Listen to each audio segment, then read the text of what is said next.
Bem, a quem eu não cumprimentei no começo, a graça e a paz do Senhor Jesus. Que Deus continue nos abençoando nessa noite. Como os irmãos bem sabem, nós estamos caminhando no Evangelho de Marcos, o Evangelho do servo de Deus. O Evangelho que traz a mensagem nele todo, Jesus, o servo de Deus, traz salvação, resgatando o perdido ao oferecer a si mesmo em seu lugar. E semana após semana nós estamos trabalhando cada texto, caminhando com o evangelista, com João Marcos, e aprendendo sobre a vida de Jesus na perspectiva daquele que vem servir, aquele que está sempre voltado para o outro, aquele que está sempre voltado para a população necessitando da palavra de Deus, aquele que foi anunciado por João Batista e aquele que veio trazer a palavra do Senhor e a salvação. Nessa noite, meus irmãos, nós vamos abrir ainda no capítulo 1, e nós vamos começar no versículo 21 e vamos até o 45, texto que nós vamos ler agora. E vamos caminhar e aprender mais sobre a pessoa do Senhor Jesus e como isso deve impactar a nossa vida, uma vez que Ele é o nosso modelo, uma vez que Ele é o nosso exemplo. E como nós devemos, irmãos, através das ações dEle, espelhar a nossa vida, imitar na nossa vida, fazer jus ao nome que nos foi apelidado lá em Atos, lá em Antioquia, de cristãos, ou seja, de pequenos cristos, aqueles que imitam ao Cristo, que imitam a Jesus. Marcos, capítulo 1, versículo 21 até o 45. Como temos feito, irmãos, em todas as noites, eu quero convidar você a ler junto comigo, a nós lermos em uníssono todo o texto da palavra de Deus desta noite. Estamos juntos? Amém? Acho que não. A gente, ok? Não dá mais para esperar você terminar de folhear, porque agora você está clicando no seu tablet, no seu celular também, né? Então eu fico olhando para saber o que você está fazendo. Sim, agora juntos, versículo 21 em diante, diz assim a palavra do Senhor.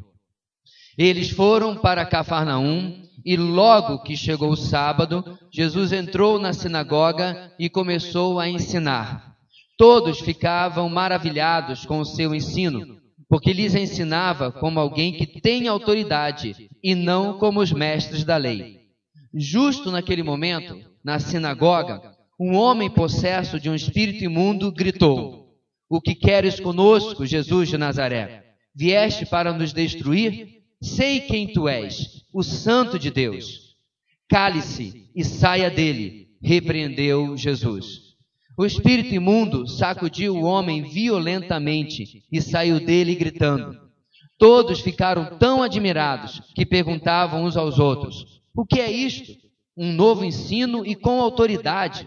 Até aos espíritos imundos ele dá ordens e ele lhes obedecem." As notícias a seu respeito se espalharam rapidamente por toda a região da Galileia. Logo que saíram da sinagoga, foram com Tiago e João à casa de Simão e André. A sogra de Simão estava de cama, com febre, e falaram a respeito dela a Jesus. Então ele se aproximou dela, tomou-a pela mão e ajudou-a a levantar-se. A febre a deixou e ela começou a servi-los. Ao anoitecer, depois do pôr do sol, o povo levou a Jesus todos os doentes e os endemoniados. Toda a cidade se reuniu à porta da casa e Jesus curou muitos que sofriam de várias doenças. Também expulsou muitos demônios. Não permitia, porém, que estes falassem, porque sabiam quem ele era. De madrugada, quando ainda estava escuro, Jesus levantou-se, saiu de casa e foi para um lugar deserto, onde ficou orando. Simão e seus companheiros foram procurá-lo, e ao encontrá-lo disseram: "Todos estão te procurando." Jesus respondeu: "Vamos para outro lugar, para os povoados vizinhos, para que também lá eu pregue. Foi para isso que eu vim." Então ele percorreu toda a Galileia, pregando nas sinagogas e expulsando os demônios. Um leproso aproximou-se dele e suplicou-lhe de joelhos: "Se quiseres, podes purificar-me."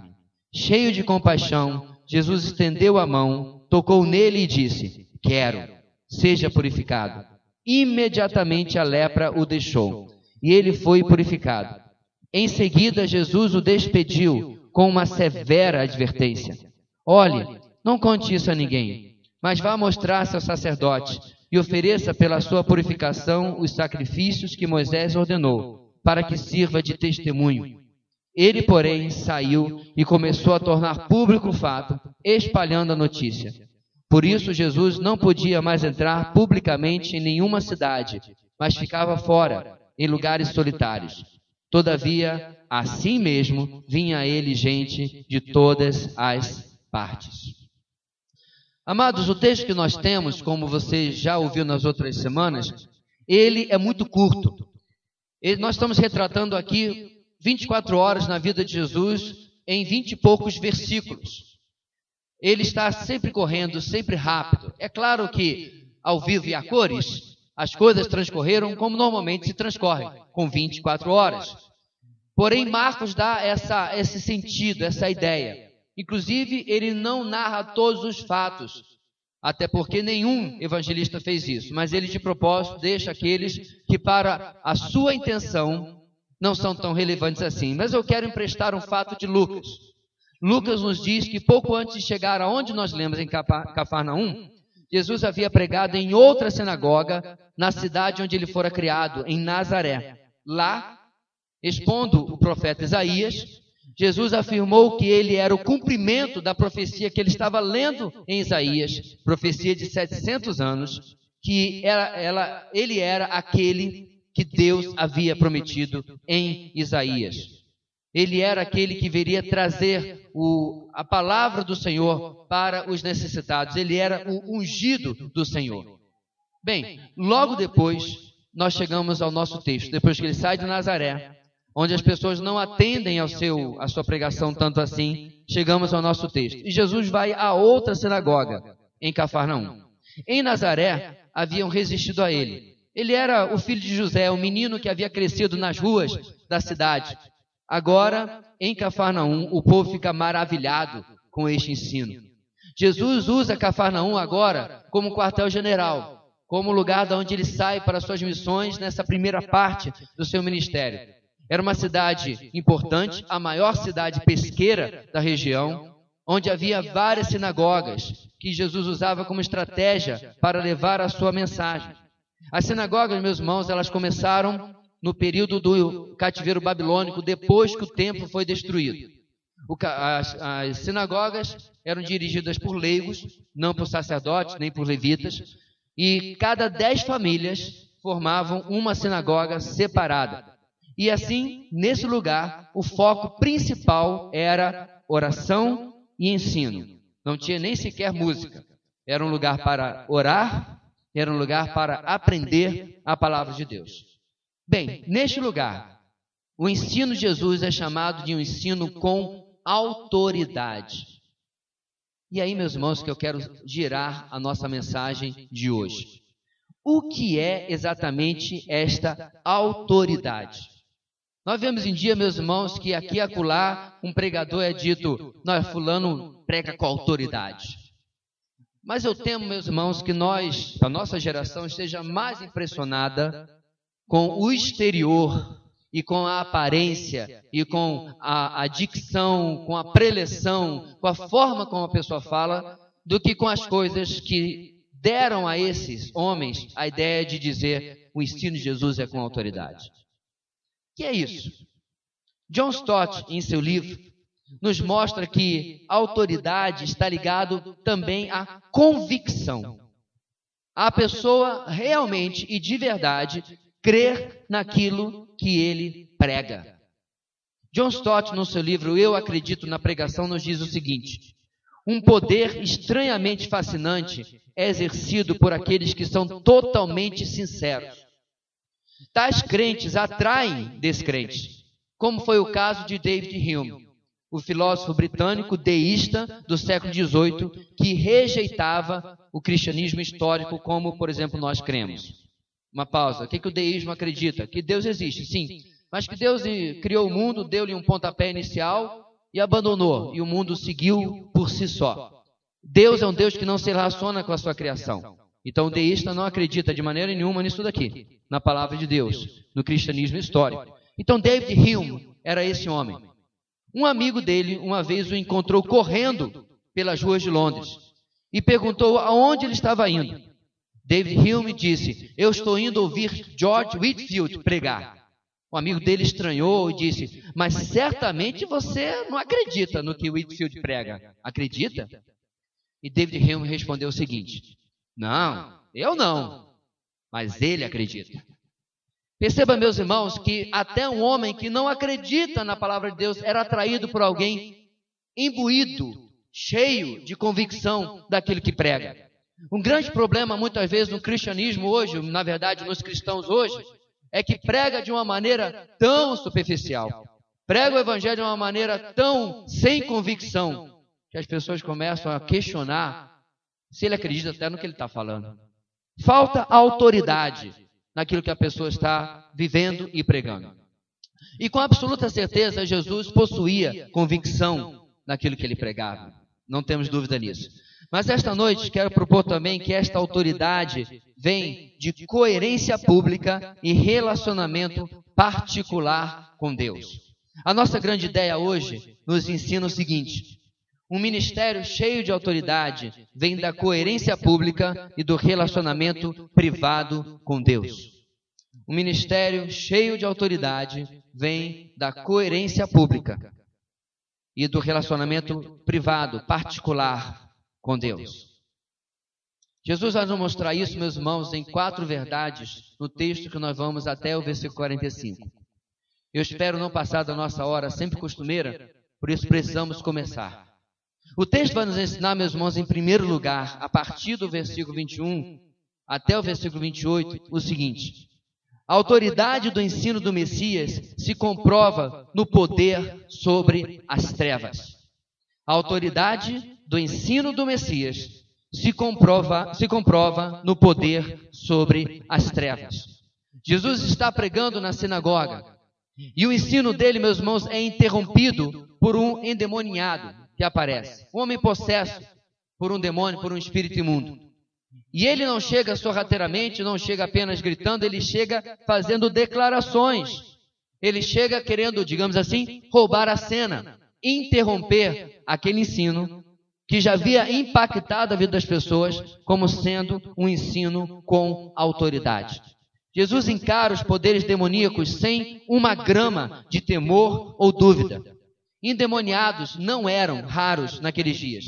E exercer poder sobre eles era uma enorme demonstração de poder, que inclusive falhava nos mestres da lei, escribas e fariseus daquela época. Certamente, muitos falsos mestres faziam isso, pois Satanás adora confundir os homens com falsidade. Como eu sei disso? Porque Jesus, mais adiante no seu ministério, vai dizer que muita gente vai chegar diante dele, no trono de julgamento, e vai dizer: Senhor, em teu nome expulsamos demônios. Lembra? O que Jesus vai responder a esses? Nunca os conheci. Então, meus irmãos, muitas demonstrações de poder em cima de demônios, em cima de sinais, milagres, etc. Na verdade, é Satanás falsificando aquilo que está acontecendo para enganar as pessoas. E mesmo assim, meus irmãos, Jesus agora está diante de um endemoniado. Mas repare, há uma diferença no que está acontecendo com Jesus. Não há como confundir que aquele demônio está realmente possuindo aquele homem. Porque ele se vira e diz o seguinte, ele declara: o que queres conosco, Jesus de Nazaré? Vieste para nos destruir? Sei quem tu és, o Santo de Deus. Jesus é identificado e corretamente por um espírito imundo. É claro, meus irmãos, que Satanás nunca faz até a coisa certa pela motivação certa. Ele tinha alguma intenção, ele gostaria talvez de atrapalhar o que Jesus estava ensinando, talvez ele gostaria de antecipar a percepção das pessoas de quem era Jesus. Lembra que em outras ocasiões eles quiseram pegar Jesus e proclamar o rei, e Jesus sai do meio deles e evita, porque não era essa a agenda de Jesus. Não era esse o propósito dele. E assim, esse demônio se manifesta e ele é calado por Jesus no próximo versículo. Ele é silenciado por Jesus. Algo, irmãos, que nos prova que o mero conhecimento intelectual não muda a vida espiritual de ninguém. Saber quem Deus é, saber quem é Jesus, não muda a vida de ninguém. Tiago nos adverte em 2,19 da sua carta. Você crê que existe um só Deus? Muito bem. Até os demônios creem e tremem. Perceba, queridos, que se existe uma criatura em todo o universo que não tem a mínima dúvida de que Deus existe, é Satanás e seus demônios. Ele não tem a mínima dúvida. Ele sabe que Deus existe. E se você está hoje numa igreja batista, você está porque você acredita que Deus existe.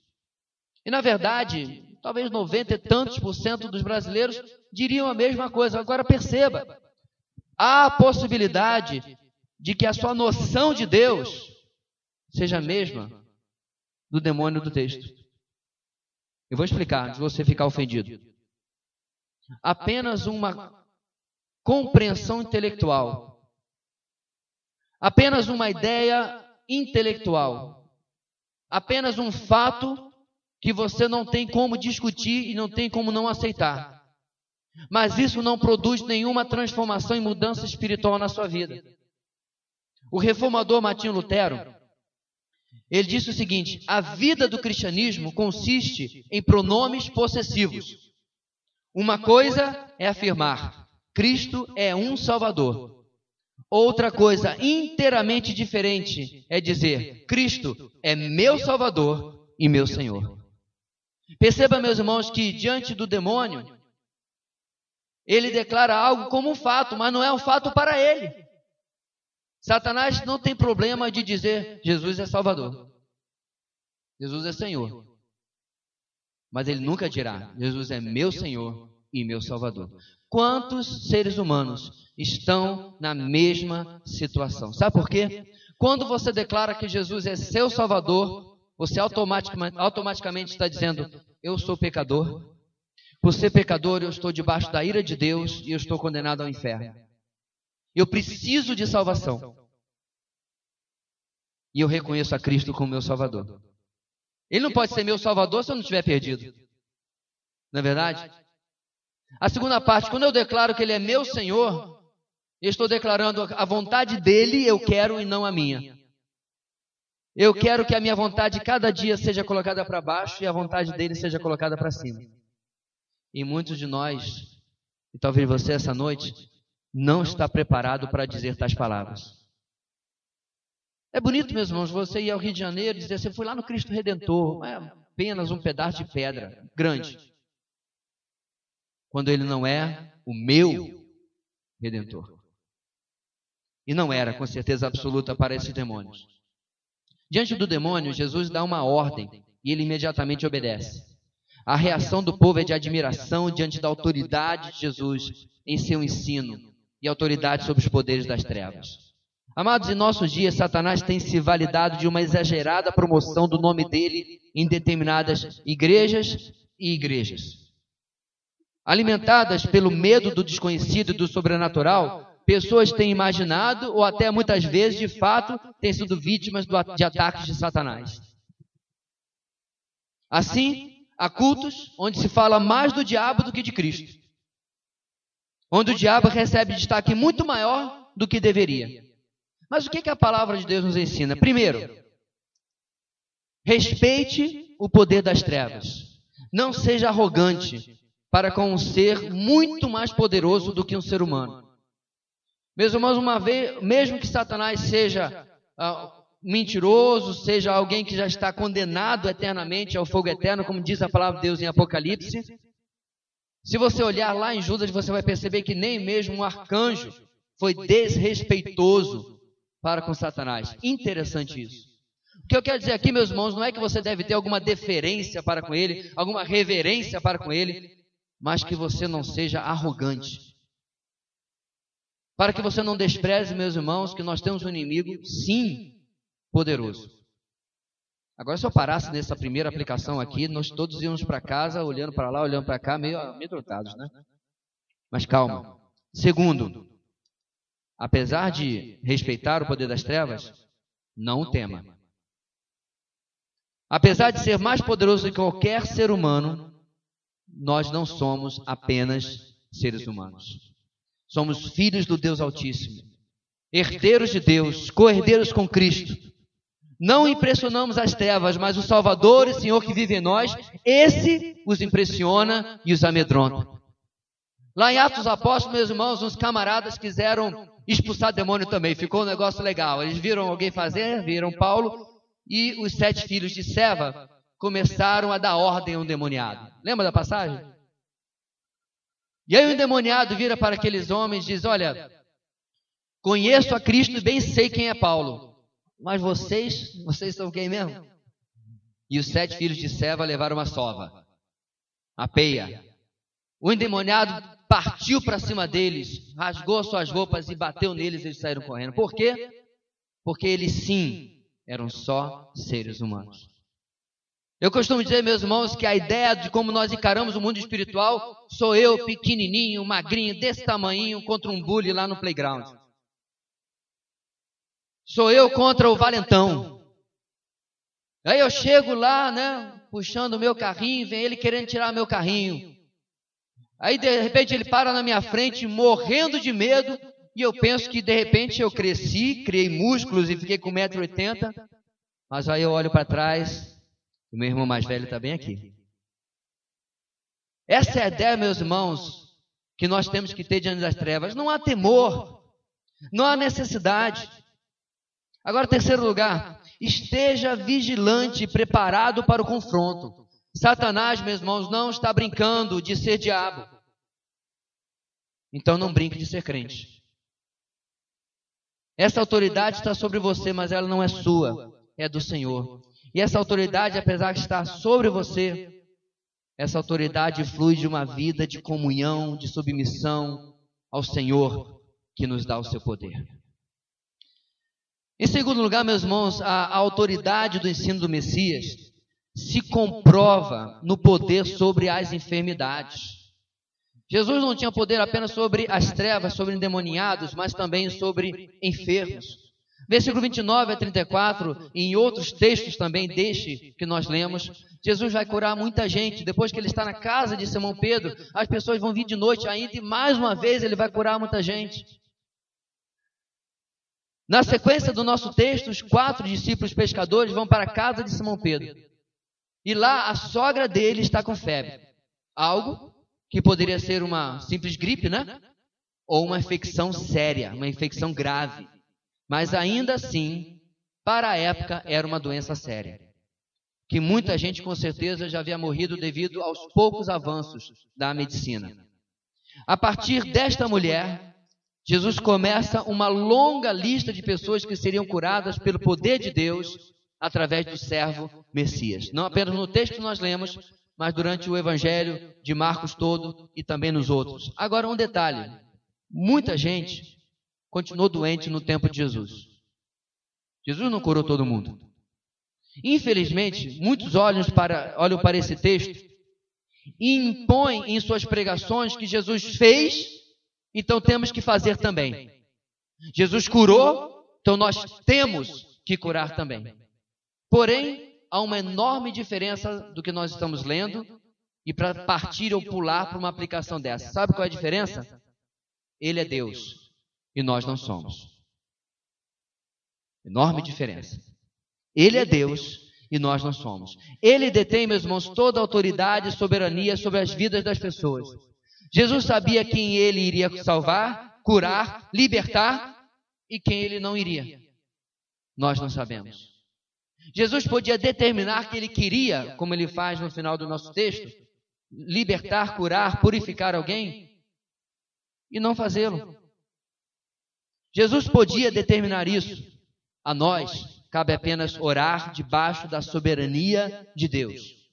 O texto é registrado por Marcos para, na verdade, nos servir de autenticação de quem Jesus era, o servo Messias. Não para que a gente copie e saia por aí querendo curar as pessoas sem autorização de Deus. Ainda realizando curas, seu ministério está apenas começando. Contudo, os ainda imaturos discípulos recorrem a ele. Mesmo atrasada, meus irmãos, mesmo que a ciência da época não fosse tudo aquilo, havia alguma coisa que pudesse ser feita para uma pessoa com uma febre.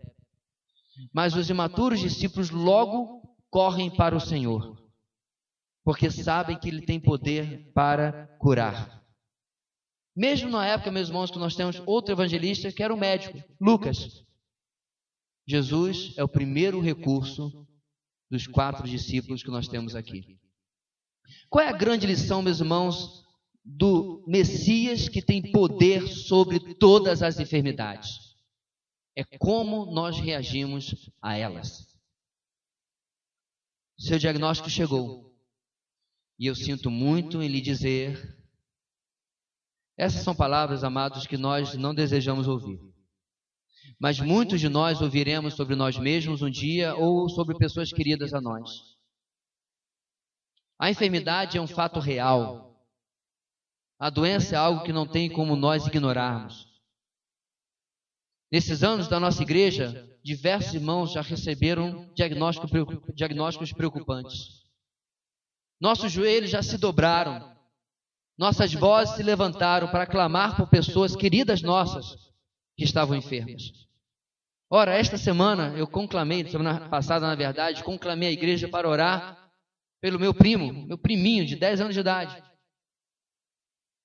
Foi acometido por uma bactéria que estava ameaçando se espalhar pelo seu corpo todo. E aí, humanamente falando, a esperança estava acabando.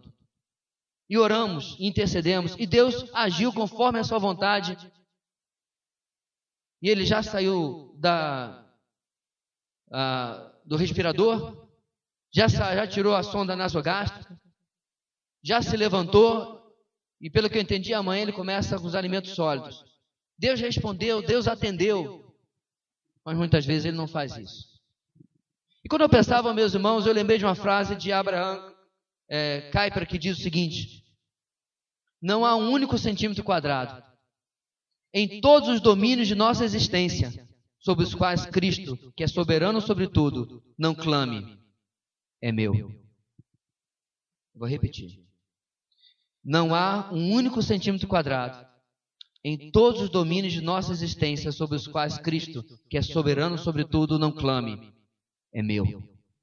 E isso, meu amado, inclui a sua saúde. O diagnóstico, quando se abre o envelope, podia ser oculto para você, mas não era ao seu Deus. Que os exames iriam revelar, mesmo antes deles serem feitos, você não sabia, mas Deus sabia. É necessário, meus amados, quando nós olhamos para um texto desse, em lugar de ficar querendo dons espetaculares e sair diminuindo a fila do SUS, sei lá, mais importante do que isso é que nós, eu e você, tenhamos uma atitude de dependência diante de Deus, se for a vontade soberana dEle. Que nós estejamos do outro lado da mão estendida. Que nós estejamos do outro lado daquele que precisa da oração, da intercessão. E nós possamos, meus irmãos, ter uma postura que glorifique o nosso Deus, mesmo na enfermidade. É como se nós tivéssemos, amados, feito para o nosso Deus os votos que eu fiz, que nós fizemos, maridos, para a nossa esposa, para a nossa esposa. Na alegria, na tristeza, na riqueza, na pobreza. Nessa parte eu só tenho feito uma da metade, só a outra metade. E nós falamos também o quê? Na saúde e na doença. Mas muitos de nós, meus irmãos, temos sido cristãos tão mal criados, tão mimados, alimentados por falsos profetas da televisão, que o nosso voto para Deus, Senhor, eu estou contigo na alegria, na riqueza, na saúde. E engolimos mentiras que dizem que Deus não quer sobre a nossa vida, algumas vezes a tristeza, algumas vezes sim a pobreza, e algumas vezes até a doença. Gente que pula de propósito textos enormes da Bíblia, como por exemplo Jó. Como por exemplo Filipenses capítulo 4. É quando nós estamos preparados, meus irmãos, a receber de Deus o que nós queremos, não o que Ele quer. E o texto fala para nós, com certeza, que o nosso Deus, o nosso Senhor, servo Messias, é Senhor sobre a enfermidade também. E não precisamos temer nada, porque Ele está no controle. Terceira coisa, meus irmãos, que esse texto nos ensina hoje sobre a pessoa de Jesus. A autoridade do ensino do Messias é sustentada por uma vida de relacionamento dependente de Deus. Quando chega no versículo 35, a narrativa dá uma guinada. Jesus já virou para o domingo. Depois de um sábado ocupado, chegamos ao domingo. Seu dia anterior havia sido intenso, cheio, vitorioso, muitos diriam. Sua popularidade havia chegado bem alto. Um marqueteiro diria para Jesus que ele não deveria deixar essa onda, esse momento passar. Aproveita que você está na crista. Hashtag Jesus Rules está aí, ó, todo mundo compartilhando. O marqueteiro ia dizer, agora é a hora de você dar passos para determinar como vai ser o seu ministério no futuro. O marqueteiro ia dizer para Jesus aproveitar até o que o demônio havia feito. O que Jesus faz? O texto diz que no domingo, o primeiro compromisso de Jesus não é com a sua fama, nem com as multidões. Seu primeiro compromisso era com o Pai. No deserto, em particular, em oração. Percebam, meus irmãos, que Jesus não está nem aí para aquilo que todo mundo faria. Jesus está bem determinado sobre o que Ele veio fazer. E para aquilo que Ele veio fazer, meus irmãos, e essa autoridade que nós estamos tratando nessa mensagem, isso aqui era fundamental. Relacionamento particular com o Pai era fundamental. Não havia como pular isso, não havia como ignorar isso. Então ele se afasta para poder tirar tempo com Deus. É interessante, meus irmãos, que Simão e os demais discípulos tinham um pensamento, uma agenda diferente. Um certo tom até de crítica, eu vejo, repreensão. Eles dizem, Senhor, todos te buscam. Tipo assim, o que você está fazendo aqui no deserto, onde não tem gente? Vamos lá onde o pessoal está querendo te ouvir. É como se Simão estivesse repreendendo, Senhor, não é hora de se afastar, é hora de estar no meio do povão, é hora de aproveitar.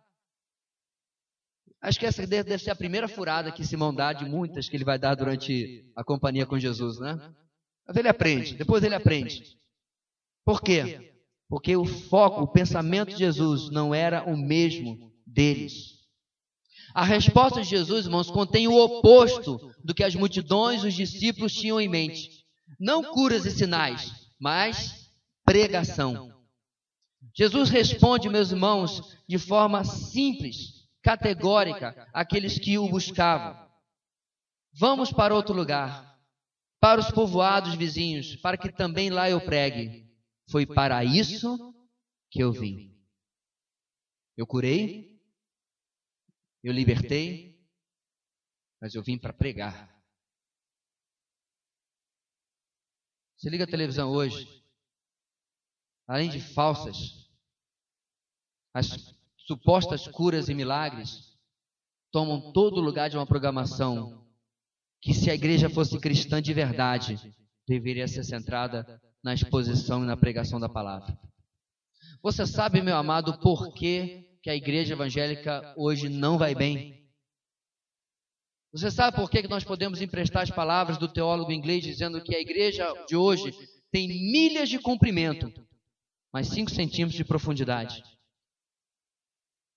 Porque ela está igual o povo ali, querendo que os endemoniados fossem libertos, que os enfermos fossem curados, que os leprosos fossem limpos, mas não entenderam que lá desde o começo o Messias está vindo para proclamar arrependimento e fé, pois o reino de Deus estava próximo. Jesus, amados, tem o foco do seu ministério no ensino, porque ele estava submisso àquilo que o Pai havia ordenado. Mesmo que ele continuasse durante muito tempo fazendo, sim, curas e milagres, esta não era a sua prioridade. Em alguns momentos ele vai ser desafiado, faz algum sinal para que nós criamos em você. Ele se recusa. Porque a fé, meu amado, que realmente vale a pena, a fé que realmente provoca transformação, preste bem atenção, é a fé que vem pelo ouvir e ouvir a palavra de Deus. Romanos capítulo 10. Sabe por que eu sei isso? Porque eu já encontrei pessoas que me disseram, eu gosto muito da igreja tal, eu fui lá e eu fui curado. Eu falei, que bom. Como está a sua vida agora com Deus? Não voltei mais não. Mas sou muito grato porque Deus me curou.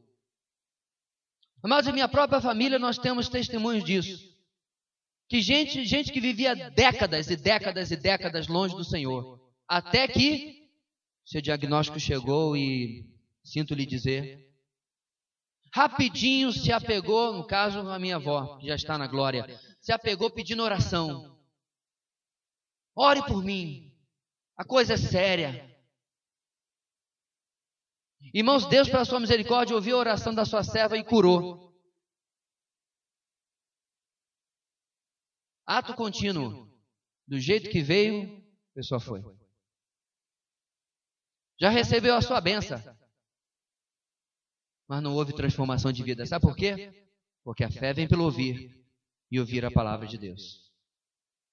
Um monte de gente, meus amados, participou da multiplicação dos pães e peixes e não houve transformação espiritual. Milagre é uma maravilha. Cura é uma bênção. Mas se a pessoa não compreende quem é aquele que o está curando, quem é aquele que o está libertando, quem é aquele que está operando milagre e o que ele precisa fazer, nada muda. Você quer um exemplo diferente? Pedro ouviu a pregação de Jesus. Foi semana passada, lembra? Ele ouviu a pregação de Jesus. Jesus usou o barco de Pedro para pregar. E aí Jesus fala, pega as suas redes e volta para, de novo, onde a água é mais profunda. Pedro diz, Senhor, pescamos a noite toda. Eu sou pescador, o senhor é carpinteiro, fica na tua que fica na minha. Não foi isso que ele falou, não. Impactado pela pregação de Jesus, Pedro vira para Jesus dizendo, Senhor, pescamos a noite toda sem pegar nada, mas como és tu que está falando? Vamos de novo. E eles vão e tem aquilo que nós chamamos de a pesca maravilhosa. As redes quase arrebentando, o barco não aguentando. Qual é a atitude de Pedro? Senhor, vamos abrir uma cooperativa de pesca. Nós vamos bombar, vamos arrebentar, vai ser ótimo. Essa é a atitude de Pedro. Pedro, meus irmãos, diante daquele sinal, por ter ouvido a palavra de Deus, sabendo quem era aquele homem, ele se ajoelha e diz, Senhor, afasta-te de mim, que sou pecador. É isso que a palavra de Deus tem que fazer na minha vida, na sua. É impactar o meu pecado, impactar a minha realidade. Uma maravilha a cura. Mas, meu irmão, todas as pessoas que Jesus ressuscitou, morreram de novo. Lázaro morreu depois. Filho da viúva morreu depois. A filha de Jairo morreu depois. Muitas das pessoas que comeram do pão e do peixe multiplicado nunca viram a eternidade ao lado de Deus, nunca foram salvos. Mas aquele que ouve o Evangelho e se inclina, se submete em arrependimento e fé, com certeza encontra o Senhor. Jesus então está orando. Qual é a aplicação à nossa vida disso? Quais são algumas considerações diante do exemplo de Jesus? Primeiro, como está a nossa vida de oração? Amados, há poucas semanas atrás nós ouvimos o pastor Wilson Porte pregar neste exato texto, do versículo 35 ao versículo 39. Foi gravado neste púlpito, está na internet. Há algumas semanas apenas. Aí eu pergunto, quais são as mudanças em nossa vida de oração desde então? Ele não sabia, irmãos, que nós íamos começar a exposição de Marcos. Quando ele anunciou o texto, eu estava sentado bem ali, eu falei, vai ser interessante no dia que eu passar por esse texto. O que ele pregou em 40 minutos, irmãos, você pode ver na internet com extrema competência, Mas eu quero fazer o desafio. O que mudou na sua vida de oração? Porque o que eu ouvi durante a semana nos grupos de vida, o que eu ouvi nos grupos de WhatsApp é... Não, domingo, olha, Deus realmente falou comigo. Não, domingo foi, olha, a oração é a oração. Aí eu pergunto, será que nós somos, meus irmãos, como aqueles que ouvem canções de amor? Isso foi o que Deus falou para Jeremias, lembra? Jeremias, tu és para este povo como quem canta canções de amor. Sabe? Senta com uma roda de amigos e diz lá, né? Tá, aquela musiquinha e tal, que fala lá da estrela, fala do mar, fala dos olhos dela, dos olhos dele. Acabou, boa noite. Nada muda na sua vida. Canção de amor não tem objetivo de mudar nada na sua vida. É entretenimento, aquece o coração e acabou. Totalmente diferente do objetivo da palavra, a qual foi pregada algumas semanas atrás, confrontando a minha e a sua vida. Qual é a sua vida de oração? Esta sexta eu fui admoestado, exortado por uma pessoa da igreja sobre a minha insatisfação com o culto de oração. Repreensão que eu aceito, eu não sou de vidro, meu queixo não quebra. Mas eu volto a perguntar, meus irmãos, o que falta à nossa igreja para que nós possamos compreender que oração não é um programinha? O que nos falta para nós possamos compreender que sim, meu amado, se você tem uma vida de oração privada como a de Jesus... Não, pastor, eu estou direto no deserto.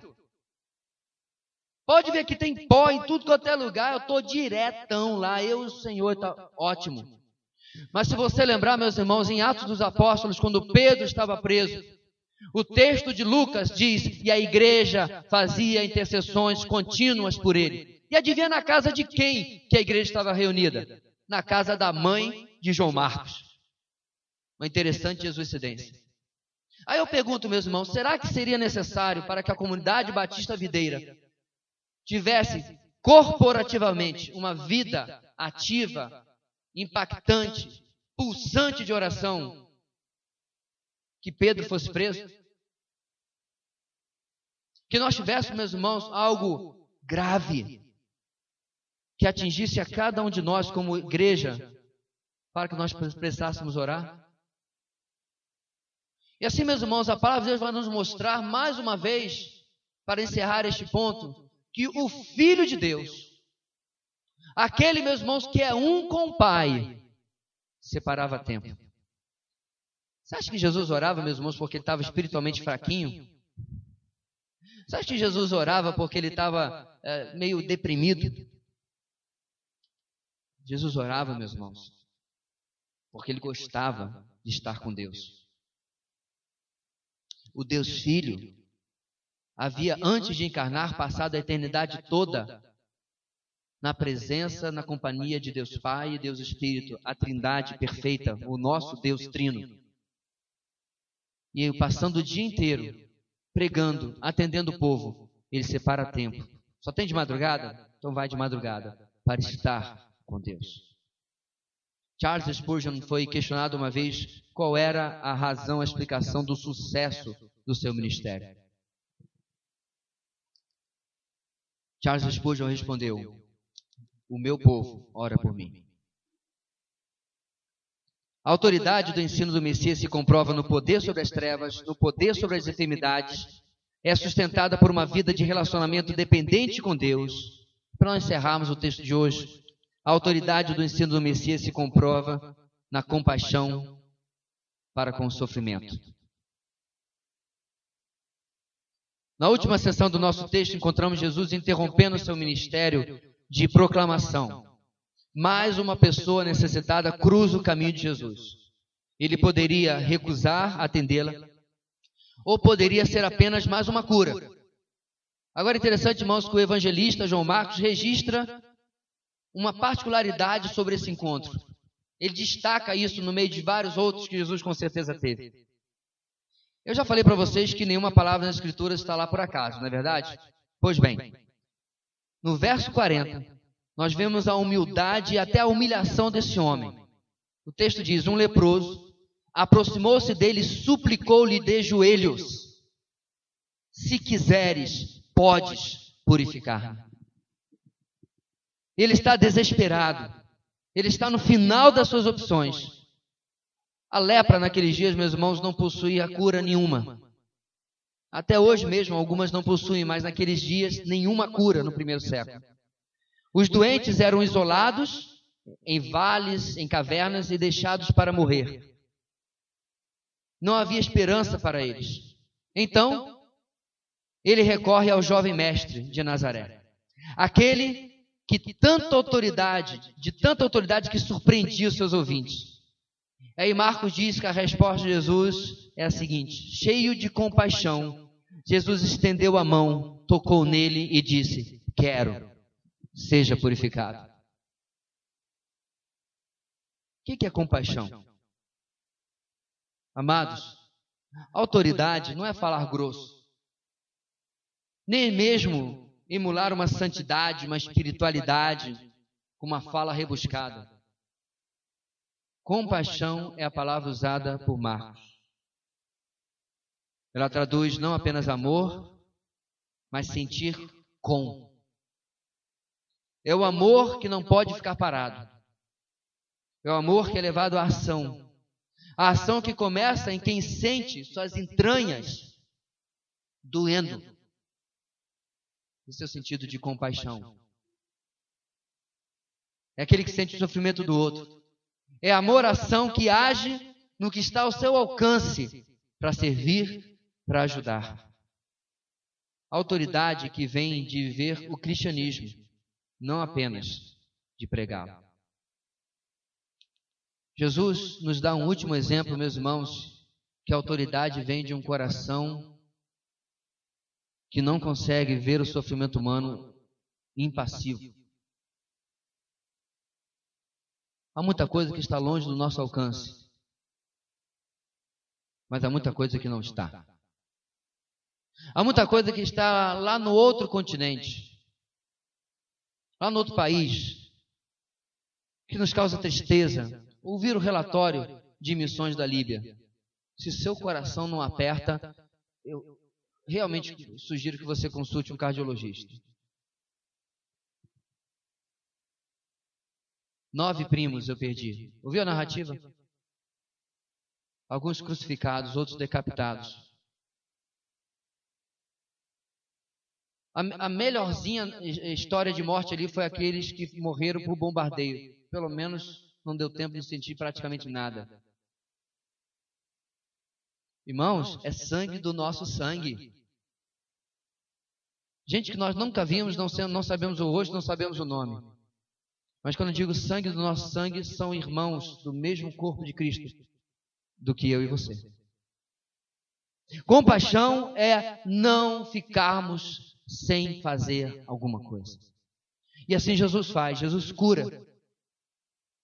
E isso, meus irmãos, é a última comprovação da autoridade que tanto surpreendeu aquelas pessoas. Você sabe por quê? Porque os escribas, mestres da lei, fariseus e saduceus, os líderes espirituais deles, não expulsavam demônios porque não tinham autoridade. Não curavam enfermos porque não tinham autoridade. Eles não podiam de maneira nenhuma falar sobre o seu relacionamento com Deus, porque tal relacionamento nem existia. Eles certamente não tinham compaixão do povo, o qual era explorado por eles e para os quais eles eram apenas massa, plebe. Não havia consideração. Será, meus amados, que nós, eu e você, podemos ter um ministério como Jesus, cheio de autoridade? Será que nós podemos ter publicamente coerência com aquilo que nós pregamos? Uma vida que ama de verdade, que serve de verdade, que se dispõe, que se posiciona biblicamente diante de Satanás, que se posiciona biblicamente diante da enfermidade. E será que nós temos, de forma particular, privada, um relacionamento pulsante com Deus? Alguém falou ontem e eu concordo. Será que nós estamos substituindo a nossa real e verdadeira oração por um símbolozinho no WhatsApp?